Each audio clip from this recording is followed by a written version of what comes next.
Class. Today we are starting the chapter 1 of history, class 9th. The French Revolution. The French Revolution, France की क्रांति के बारे में। France एक ऐसा कंट्री यूरोप का रहा जहां फर्स्ट टाइम रेवोल्यूशन हुई और पूरे यूरोप में उसका मैसेज गया था।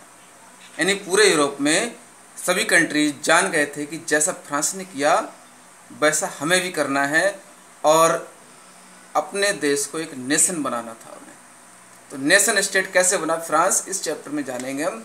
फर्स्टली ये देखना है कि French society late 18th century में फ्रांस की सोसाइटी कैसी थी। French society late 18th century में 17 से आगे के ईयर्स में फ्रांस का समाज कैसे डिवाइड हुआ था, किस तरह की एक्सप्लॉयटेशन था उस सोसाइटी में राजा के द्वारा, मोनार्क के द्वारा। तो 1774 में देखते हैं लुइस 16 जिसकी एज 20 इयर्स थी। 20 इयर्स एज का लुइस 16 जो सिंहासन पर बैठा, ascended the throne of France, France की राजगद्दी पर बैठा था वो। उसने शादी की थी his wife Austrian princess Mary Antoinette. तो मैरी एंटोनेट से जो ऑस्ट्रिया की राजकुमारी थी उससे शादी की थी लुइस 16 ने। ठीक है।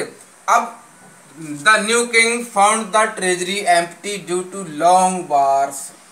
तो बहुत लंबे समय तक युद्ध हुआ था, उसकी वजह से नए किंग को ट्रेजरी बहुत ही एम्प्टी मिली, खाली।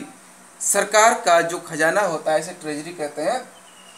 ये जो खजाना खाली था, इसका मतलब क्यों खाली था वो खजाना? लुइस 16 से पहले जो किंग रहा होगा उसने बहुत एक्सप्लॉयटेशन किया था, बहुत सारे वार हुए होंगे, लड़ाइयाँ हुई होंगी दूसरे कंट्रीज से, उसने इलीगल वर्क किया होगा। इस वजह से वार की वजह से, लंबे वार की वजह से एम्प्टी खाली था। जैसे आज भी हम देखते हैं कि एक चीफ मिनिस्टर बैठता है जब गद्दी पर या प्राइम मिनिस्टर, तो पिछली सरकार की कमियां गिनाते हैं। वो देखते हैं कि उस सरकार ने बहुत बर्बादी की, पैसे की, उसी की भरपाई करनी है। लेकिन यहाँ पर कुछ उससे भी बढ़कर था। तो लुइस 16 ने आगे क्या किया? Helped to free 13 American colonies. तो 13 अमेरिकन कॉलोनीज थी।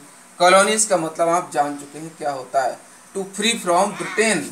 इट मीन्स 13 अमेरिकन कॉलोनीज पर 13 छोटे छोटे स्टेट थे जिन पर ब्रिटेन का कब्जा था, और फ्रांस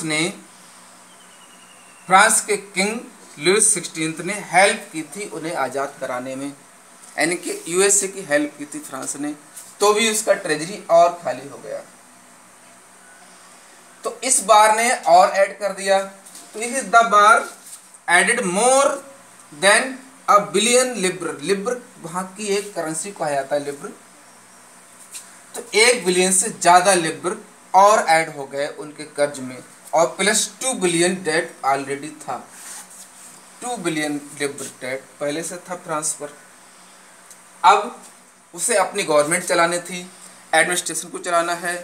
ठीक है, आर्मी, स्कूल्स, ऑफिसेस, एडमिनिस्ट्रेशन, बहुत सारे ऑल राउंड खर्चे होते हैं गवर्नमेंट के। उन सबको मेंटेन करने के लिए फ्रांस को पैसा उधार लेना पड़ा। France had to borrow with the 10% interest. Other countries से उसे पैसा उधार लेना पड़ा जो 10% इंटरेस्ट पर लिया गया था, टू रन द गवर्नमेंट चलाने के लिए। तो to meet the regular expenses, तो ये सब खर्च क्या थे? गवर्नमेंट के रेगुलर एक्सपेंसेस, आर्मी का, कोर्ट, गवर्नमेंट ऑफिस एक्सेट्रा, बहुत सारे खर्च होते हैं सरकार को चलाने के लिए। आज भी हम देखते हैं गवर्नमेंट के पास पैसा कम होता है तो वर्ल्ड बैंक से रुपया उधार लिया जाता है। बहुत सभी कंट्री मोस्टली जो पूर हैं तो वर्ल्ड बैंक से पैसा उधार लेते हैं। उस समय वर्ल्ड बैंक नहीं रही होगी, लेकिन दूसरे कंट्री से उन्होंने उधार लिया था तो उसको बाद में चुकाया जाता था। तो इससे क्या हुआ? To had to increase taxes. Naturally था, जब गवर्नमेंट पर बर्डन पड़ता है तो टैक्स इंक्रीज करती है और पब्लिक से पैसा वसूलती है, वो पब्लिक से भरपाई की जाती है उसकी। तो लुइस 16 ने भी यही किया, टैक्स बढ़ा करके। आगे हम जानेंगे किस तरह सोसाइटी डिवाइड था और किस तरह कौन टैक्स देता था कौन नहीं। और क्लास देखिए, फ्रेंच सोसाइटी उस समय 3 स्टेट में डिवाइड था। French society under Louis 16 society को किस तरह डिवाइड कर रखा था, कैसी पार्शलिटी थी फ्रांस में, इस देखेंगे हम।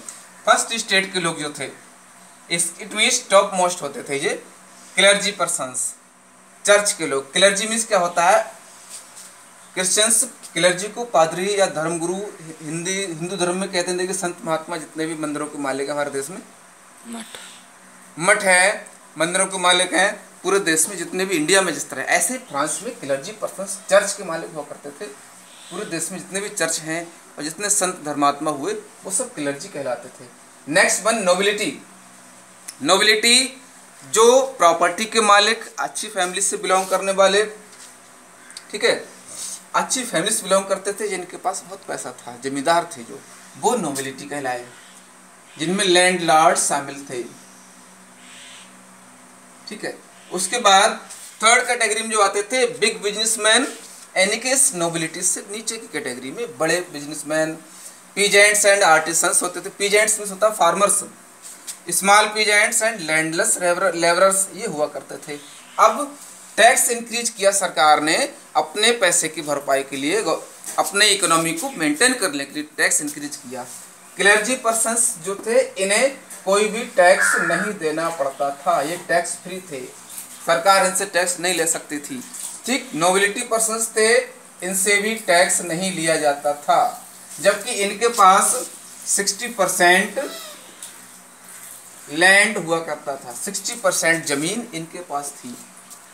ठीक है, एंड उसके बाद बिग बिजनेसमैन, फार्मर्स और artisans, small peasants and landless labourers, इस थर्ड कैटेगरी में 3 टाइप के पर्सन्स थे। दे हैड टू पे टैक्स, हैड टू पे टैक्सेस, इनको टैक्स पे करना पड़ता था, इन 3 कैटेगरीज के लोगों को। ठीक है, they have the paid the taxes. उसके बाद चर्च और भी टैक्स लिया करता था। चर्च जो था इन फार्मर्स से, यानी कि इन पीजेंट से चर्च टिथेस नेम का एक टैक्स हुआ करता था, एंड टेल, ये टैक्स एक्स्ट्रा और भी जाता था फार्मर्स से जो चर्च लिया करता था। तो इस तरह बहुत बड़ी पार्शलिटी थी पूरे देश में फैली हुई। जो कमजोर पर्सन्स थे, छोटी आमदनी वाले, केवल वो टैक्स देते थे, लेकिन पॉपुलेशन, क्योंकि 90% पॉपुलेशन इन्हीं की थी, इन थर्ड स्टेट के लोगों की पॉपुलेशन 90% थी पूरे देश की, इनके पास प्रॉपर्टी सबसे ज़्यादा थी, लेकिन कोई टैक्स नहीं जाता था इनसे। इस तरह इन लोगों को बहुत दिक्कतों का सामना करना पड़ा। इन्होंने मूवमेंट किया और इस मोनार्की गवर्नमेंट, जो लुइस 16 एक मोनार्क था, मोनार्की सरकार की गुलामी करते थे ये सभी, उसको हटाने का फैसला किया और आगे बहुत बड़ा आंदोलन हुआ था।